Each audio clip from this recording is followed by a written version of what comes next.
Hello everyone, Mr. Dolphin here. Today I want to talk to you about the Argenesis 2 creatures, what their purposes are in large-scale PvP, their pros and cons, and what balancing needs to be done on them. So yeah, let's jump right into it. Okay, so let's talk about Shadowmane. Shadowmane is probably one of those creatures that no one expected to be this good.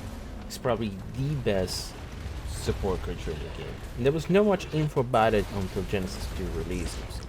Not much information what it can do in the trailers, the teasers, and people didn't figure out how good it was until several weeks after Gen 2 was released. So what's the main purpose of Shadowmane? Shadowmane's main purpose is to dismount. There's an AoE dismount, and there's a single target dismount, and it's really good at that. There's also stamina buff and there's cloak, but it's mostly used for dismounting a large group of dinos. So during larger scale PvP, especially during Giga fights, you will have a Shadowmane in front of the Gigas and go and dismount as many Gigas as you can. And when there was a tech tap, where tech tap is in play, you would single target, dismount every tech tapping that you receive. You jump, lock, and dismount. And it was really good at that. So what are the problems with it? Well, it's just that it's too good. It's just too good at everything. It's really good HP, really good stamina, really good weight. Melee damage doesn't really matter on them because you're just gonna use them for dismounting. So what the problems are with it right now is that it can dismount literally every single flyer in the game, and that overlaps over all the support creatures like the Reapers, the Snow Owls, even the Stryders silencing attachment kind of overtakes that. Because in the past, when there was a Snow Owl Giga fight, you have a Snow Owl hovering above the enemy Gigas, and then the Snow Owl would drop and freeze as many Gigas as it can. And it was more skill based. It was more RNG because you didn't know how many Gigas you were gonna dismount. Sometimes you couldn't dismount anything. Maybe you dismount 1 Giga, and that would determine the outcome of a Giga fight. Nowadays, it is guaranteed that you will dismount a lot of Gigas with Shadowmane. And when it comes to the support role against flyers, the Shadowmane can just dismount every single flyer in the game, and I think that's one of the biggest problems that I have with it right now. I don't think it should dismount large dinosaurs like Wyverns and Quetzals because overlaps over Reapers. Reapers used to be the #1 anti-flyer in the game, and now Shadow Aim, it was more skill based because you have to aim and hope and make it so your Reaper spit would land on a flyer, and it was more skill based, right? Now Shadowmane just locks into a target and instantly dismounts. So it's always guaranteed that you'll dismount a flyer within range. I think if I was Wildcard, what I would do is just make it so it doesn't dismount large dinosaur. I still think it should be able to dismount small dinosaurs like Tapageras, Tyrannos, maybe the Astrodelphis.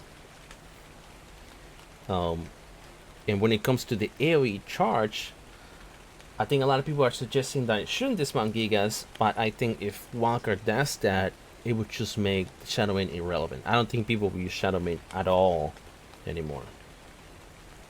So what I would do is make it so people can react to a Shadowmane. And what I mean with that is, like, when a Shadowmane charges its ability to AoE dismount, it builds up how far it can dismount. You can build up that range pretty far. It's a pretty large AoE range. So what I would do is I will make it so it takes a lot longer to charge up your dismount. Because I think right now it's just 2-3 seconds to build up the charge, and that doesn't let the opposite side enough time to react for Shadowmane. So if you make it so it takes maybe 6 seconds, right? 6, 7 seconds, 8 seconds to build up that charge, that gives players time to react. Or you see a Shadowmane charging, it's a build this one. Oh shit, react, back off. You know, someone focus that Shadowmane. But right now it's just 2-3 seconds, boom, instantly dismounted. And that's what I would do. Overall, I think the Shadowmane is really good. I don't think stats should be nerfed. I think the stamina, the weight, and the HP is really good on them. Damage doesn't really matter because it's a support creature. So, yeah. Overall, I think if one can have just few things about the Shadowmane, I think the other creatures like the Reapers, the Snow Owls, the Strider Sounds and attachment can be used more often compared to what it is right now.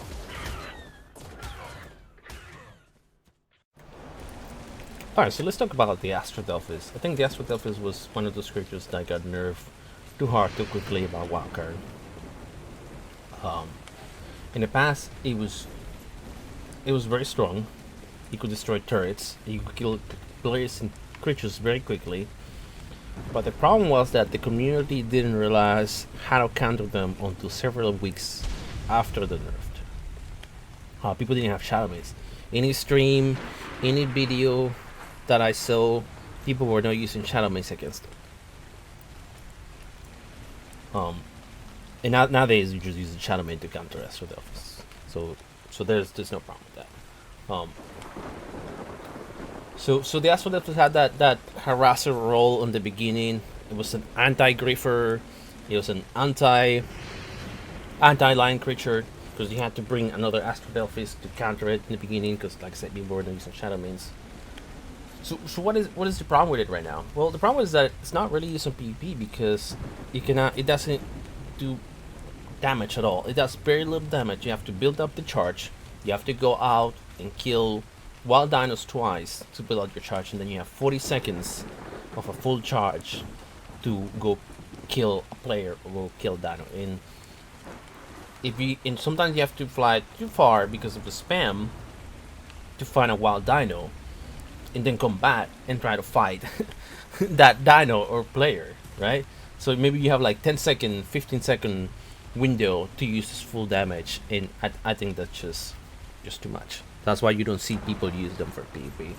Nowadays, I use them for scouting because I can go in the water with it. I can fly very fast. I don't consume that much stamina, so it's really good just for scouting nowadays. PvP wise, like I said, not used at all. Maybe when there's a wyvern you'll use it, but once the Shadowmane comes out, that dolphin is dead. So what would I do to make the Astrodelphis once again viable in PvP?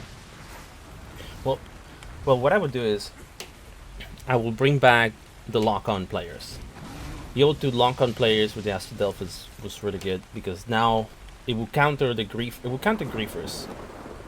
Right, and if someone went to go grief your server, they will have to bring a Shadowmane, and that will be the solution. Bring back the lock on, and there will still be a counter for it. Bring back also the damage. I think the damage got nerfed was too hard. I think the damage nerf was probably what made the Astrodelphis not viable anymore. Bring back the damage, to bring back the lock-on. People will still use Shadowmanes to counter Astrodelphis, and you would use the Astrodelphins to still counter players, to still counter flyers, and it will balance each other out because there will always be a Shadowmane to counter an Astrodelphis. Overall, its HP nowadays it's okay. Its weight and stamina, it's fine. The EMP ability, I honestly think it should probably be changed. I think a lot of people don't understand what the EMP does. And even the wiki at one point it said it was an EMP.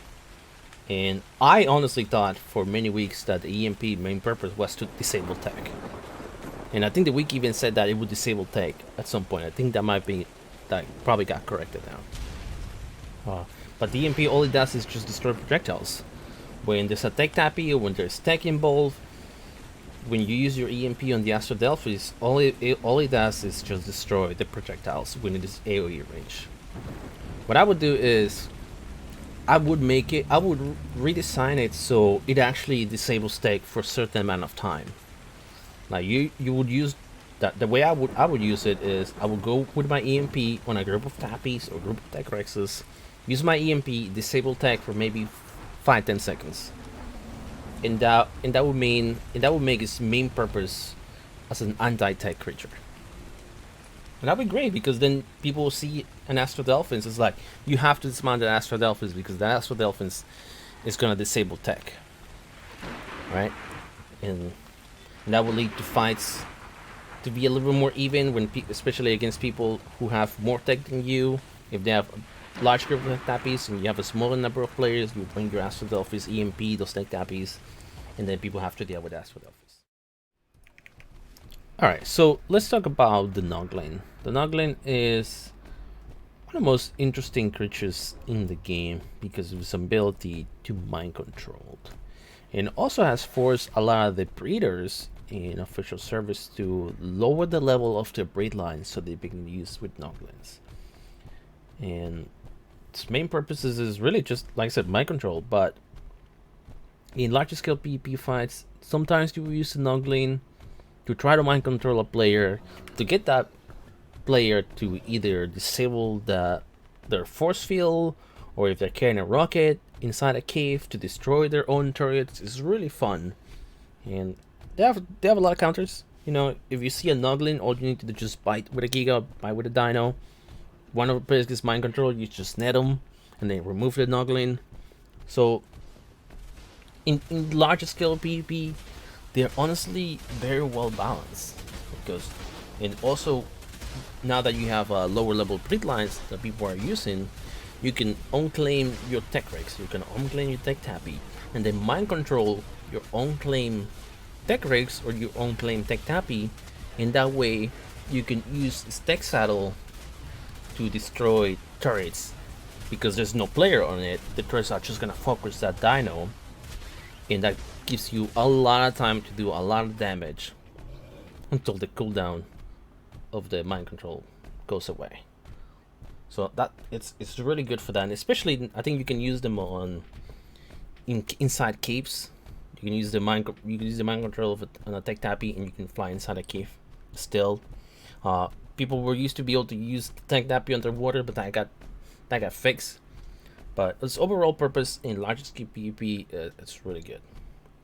Now on the small tribes, on a small scale PvP, I think that is a huge problem, because when you mind control a player, what people would do in the small tribes with small settings, they would mind control that player, bring that player back, and then knock him out and cage him. And if you cage maybe a duo on small tribes, that's it, that's over. You know, their base can be easily be raided because they're pretty much unable to defend. With the 6-man, you just need to cage 2-3 people, and that just gives the opposite side a huge advantage. So it's a bigger problem on small tribes, and I think the way I would probably fix that is by giving players an immune ability to torpor when you're Noglin. Yeah, like if somebody gets Noglin, just give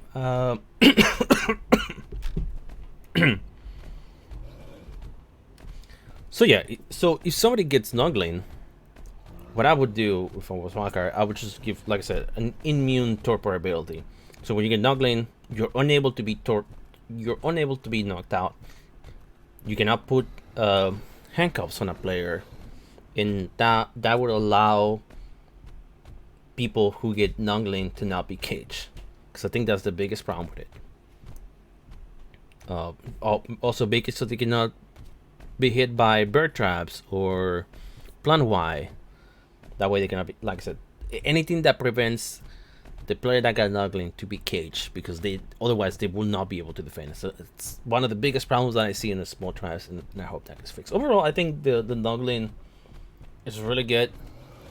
It cannot mind it because of the official servers. A lot of people have dinos that are near max cap breed lines, so you will never be able to control someone's Giga or someone's Rex, because those Rexes on official servers have like 400, level 400, level 450, and usually I see a Noglin, the max level I see a Noglin get is maybe like 290, 300, and most people don't have level 300 dinos on official servers, so they're not a problem on larger scale PvP. I think they're just mostly a problem on small tribes and small scale PvP. Let's talk about Stryders. Stryders is one of those creatures that not many people are aware how powerful they are, and it's still, I think I am one of the few that brings them to PvP, larger scale PvP. And in the beginning, I was criticized quite a lot by other streamers and other players for bringing out Strider for PvP because for several weeks people just been using Striders for farming. It's the best farming tool in the game. However, Strider have different purposes on PvP, as I've been showing many times on my streams and over the course of several days. And its ability to be an anti-mech, siege unit, anti-flyer, and a protector. So let me explain, because it's based on the attachment. When you have a Strider with a pulse cannon and a face cannon, the face cannon will shred turrets and would shred through flag armor from outside of turret range. And its pulse attachment is really good against mechs and flyers because it's just constant poking, 4 damage per second, and it shreds through mech shield attachment very quickly. So a mech has to bring up his force field once again if it's getting focused by a Strider pulse cannon. And the face cannon will just go through a mech force field. So it does really good damage.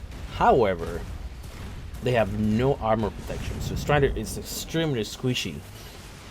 It's more of a glass cannon, and its biggest counter is honestly some with a tech bow. It takes a lot of damage from tech bow. It takes a lot of damage from lasers. So when you see a Strider out, usually from my side, the moment I see Strider, I tell everyone we need to focus the Strider. Strider will do a lot of damage very quickly if it has the right stats. I think a lot of people make the mistake of putting a lot of HP on them. And if you do that, you do very little damage with your face cannon. And you want to have maybe 500, 600 damage in a Strider, but that also make the Strider have maybe 30 to 40k HP, and that is extremely low. It was very squishy. I had so many situations in which I lost the Striders even before they could do anything because they're too squishy. So overall, they're not OP. They only overpower when nobody focuses the Strider. If nobody attacks the Strider would just shred through all your turrets.